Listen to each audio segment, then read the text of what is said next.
Hello guys. So I hope आप सब अच्छे होंगे और पढ़ाई कर रहे होंगे, है ना? सो जितने भी कॉम्पिटिटिव एग्जाम्स होते हैं, आज से हम यूट्यूब जो अपना चैनल है इसमें हम एक रेगुलर वीडियोस अपलोड करूंगा on the subject of chemistry. जितने भी आपके कॉम्पिटिटिव एग्जाम होते हैं like CSIR, UGC NET, IIT JAM, GATE, IIT JEE, NEET and academic level में 11th और 12th भी आता है, साथ में BSc और MSc। जो बेसिक टू एडवांस लेवल पे हम कवर करेंगे, ठीक है? लेकिन हमारा जो ज़्यादा मेन फ़ोकस होगा वो हमारा कॉम्पिटिटिव लेवल पर ज़्यादा होगा, ठीक है? उसी के बेसिस पे हम टॉपिक्स को स्टार्ट करेंगे। तो सबसे पहले जो अभी मैं टॉपिक स्टार्ट करने वाला हूँ दैट इज़ इलेक्ट्रोकेमिस्ट्री, ठीक है? जो सबसे पहले स्टार्ट में भी टॉपिक करने वाला हूँ और टॉपिक का नाम है हमारा इलेक्ट्रोकेमिस्ट्री, ठीक है? कि इलेक्ट्रोकेमिस्ट्री बेसिकली क्या होता है?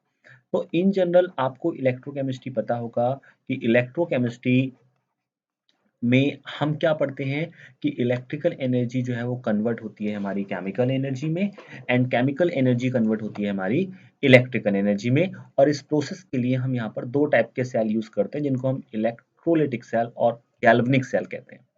तो वो हम आगे डिस्कस करेंगे, लेकिन सबसे पहले आप अभी ये समझो कि जब कॉम्पिटिटिव लेवल पे हम केमिस्ट्री को इलेक्ट्रोकेमिस्ट्री को स्टार्ट करते हैं तो इसको तीन पार्ट में कैटेगराइज कर दिया जाता है, ठीक है? बेसिक टू एडवांस चलेगा, सब कुछ कवर होगा जितना आपने 11 12 में पढ़ा है, ग्रेजुएशन में पढ़ा है, पोस्ट ग्रेजुएशन में पढ़ा है और जो आप कॉम्पिटिटिव में पढ़ रहे हो, ठीक है ना? तो वहां से हम ऊपर तक जाएंगे, ठीक है? तो इसलिए इसको तीन पार्ट में ब्रेकआउट कर दिया जाता है, जिसमें से पहला जो पार्ट होता है वो कहता है दैट इलेक्ट्रोलिटिक कंडक्टेंस, ठीक है? इलेक्ट्रोलिटिक कंडक्टेंस की इलेक्ट्रोलिटिक कंडक्टेंस में इसको हमने डिवाइड कर दिया, पहला पार्ट जहाँ पे हम पढ़ेंगे दैट इलेक्ट्रोलिटिक कंडक्टेंस। दूसरा आता है electro chemical cell, electrochemical cell. Electrochemical cell जो अभी मैं बोल रहा था कि जो हम बेसिक लेवल में पढ़ते हैं वो यही चीज पढ़ते हैं दैट इलेक्ट्रोकेमिस्ट्री में हम केमिकल एनर्जी को इलेक्ट्रिकल एनर्जी में, इलेक्ट्रिकल एनर्जी को केमिकल एनर्जी में कन्वर्ट करते हैं। और जो हमारा थर्ड पार्ट होगा उसमें हम पढ़ेंगे अबाउट एनालिटिकल, एनालिटिकल इलेक्ट्रोकेमिस्ट्री, जिसमें हम क्या पढ़ेंगे अबाउट एनालिटिकल इलेक्ट्रोकेमिस्ट्री के बारे में पढ़ेंगे कि एनालिटिकल इलेक्ट्रोकेमिस्ट्री क्या होती है, ठीक है? तो सबसे पहले अभी हम पढ़ने जा रहे हैं द इलेक्ट्रोलिटिक कंडक्टेंस, क्योंकि मैंने लिखा भी यही है कि सबसे पहले हम क्या डिस्कस करेंगे, इलेक्ट्रोलिटिक कंडक्टेंस क्या होता है। तो कंडक्टेंस से आपका मतलब कुछ समझ में आ रहा होगा दैट चार्ज ऑफ इलेक्ट्रिसिटी, है ना? इलेक्ट्रिसिटी कुछ इस तरह से वर्ड समझ में आ रहा होगा जब मैं कंडक्टेंस की बात कर रहा हूँ। तो इलेक्ट्रोलिटिक कंडक्टेंस क्या होता है, जब कभी भी हमारे पास कोई इलेक्ट्रोलाइट होता है, ठीक है, या कोई कंपाउंड है हमारे पास, कोई एक कंपाउंड है हमारे पास, ठीक है? ध्यान से आप समझने की कोशिश करना कि हमारे पास कोई कंपाउंड है। अब ये कंपाउंड डिसोसिएट होता है, कंपाउंड क्या होता है, डिसोसिएट होता है। और ये डिसोसिएट कुछ इस तरह से होता है कि या तो ये पार्शियली डिसोसिएट होता है, ठीक है? दो तरह से डिसोसिएट, या तो पार्शियली डिसोसिएट है मतलब डिसोसिएट हुआ बट अपने आयंस में कंप्लीटली डिसोसिएट नहीं हुआ, मतलब पार्शियली डिसोसिएट हुआ। जो वीक एसिड या वीक बेस होते हैं ना वो इसी कैटेगरी में आते हैं, वो पार्शियली डिसोसिएट होते हैं। या फिर ये कंप्लीटली डिसोसिएट हुआ, अदरवाइज कैसे डिसोसिएट हुआ, ये कंप्लीटली डिसोसिएट हो गया, अपने आयंस में कंप्लीटली डिसोसिएट हो गया। तो जब ये कंप्लीटली डिसोसिएट होगा तो आप कह सकते हो कि स्ट्रॉन्ग कैटेगरी में आते हैं, ये हमारे स्ट्रॉन्ग इलेक्ट्रोलाइट बनते हैं।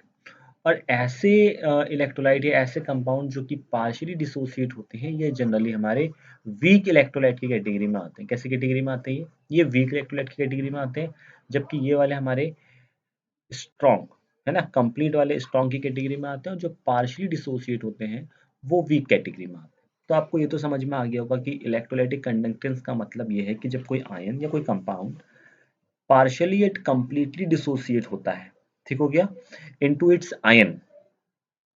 कब होगा ये, जब उसको किसी सॉल्वेंट में आप डिसॉल्व करोगे तभी तो अपने आयंस में ब्रेक होगा ना। तो उसको हम इलेक्ट्रोलाइट कहते हैं। क्या कहते हैं उसको, हम इलेक्ट्रोलाइट कहते हैं। मतलब आपने कोई सॉल्यूशन लिया, ध्यान समझना, आपने कोई सॉल्यूशन लिया, ठीक है ना, हमने कोई सॉल्यूशन लिया और इस सॉल्यूशन में हमने क्या किया, इस सॉल्यूशन में हमने क्या किया, ये कोई सॉल्यूशन हमने लिया, इस सॉल्यूशन में आपने किसी कंपाउंड को डिसॉल्व किया और वो कंपाउंड्स अपने आयंस में ब्रेक हो गया। तो ये जो यहाँ पर ब्रेकनेस हो रहा है इस प्रोसेस को हम इलेक्ट्रोलाइट बोल रहे हैं। क्या बोल रहे हैं कि वो इलेक्ट्रोलाइट था अब अगर वो पार्शियली डिसोसिएट हुआ है तो वो वीक इलेक्ट्रोलाइट था, और अगर वो कंप्लीटली डिसोसिएट हो गया तो वो स्ट्रॉन्ग इलेक्ट्रोलाइट है। और अब ये जो सॉल्यूशन बन के तैयार हो गया है, इस सॉल्यूशन को हम इलेक्ट्रोलिटिक सॉल्यूशन कहते हैं। इस सॉल्यूशन को क्या कहा जाता है? अब इलेक्ट्रोलिटिक सॉल्यूशन कहा जाएगा। तो याद रखो, वीक इलेक्ट्रोलाइट का मतलब है जैसे आपके वीक एसिड होते हैं ना, एसिटिक एसिड, जैसे एसिटिक एसिड एक वीक एसिड है।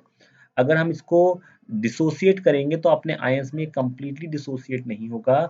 अगर आपके पास 100 मोल ऑफ एसिटिक एसिड हैं तो 100 में से मान के चलो सिर्फ 10 टू 30 मोल्स ही ऐसे होंगे जो H पॉजिटिव आयन देंगे, बाकी एसिटिक एसिड की फॉर्म में ही रहेंगे। इसीलिए तो ये एज अ विनेगर यूज होता है ना, एसिड है बट एक वीक एसिड है। बट अगर मैं स्ट्रॉन्ग एसिड की बात करूं, लाइक आपने HCl ले लिया, H2SO4 ले लिया, तो ये अपने आयंस में कंप्लीटली डिसोसिएट हो जाते हैं, और ऐसे इलेक्ट्रोलाइट जो अपने आयंस में कंप्लीटली डिसोसिएट हो जाते हैं, उनको हम स्ट्रॉन्ग इलेक्ट्रोलाइट की कैटेगरी में रखते हैं। ठीक हो गया? तो जितने भी आपके स्ट्रॉन्ग इलेक्ट्रोलाइट होते हैं, ठीक है ना, स्ट्रॉन्ग इलेक्ट्रोलाइट होते हैं, वो आपके कंप्लीटली डिसोसिएट हो जाते हैं अपने आयंस में। वेयर एज जो वीक एसिड या वीक बेस होते हैं अपने आयंस में कंप्लीटली डिसोसिएट नहीं होते हैं।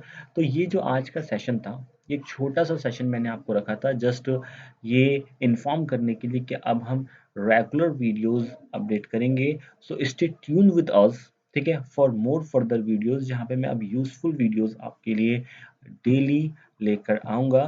ठीक है? सो जितना आप लोग सपोर्ट करेंगे, ठीक है, मतलब आपको अगर कोई चीज़ समझ में नहीं आई है, कुछ बोलना है, तो आप वहाँ पे कमेंट करके मुझे बता सकते हो। तो आगे से अब जो वीडियोस आएंगी उसमें मैं प्रॉपर आपका इलेक्ट्रोकेमिस्ट्री के लेक्चर्स अपलोड करूंगा। साथ ही साथ, ठीक है, ऑन डिमांड अगर रहता है कि हमें ये वाला टॉपिक भी पढ़ना है, तो मैं साथ में वो भी डिस्कस करूंगा। ठीक है? Till then take care, good bye.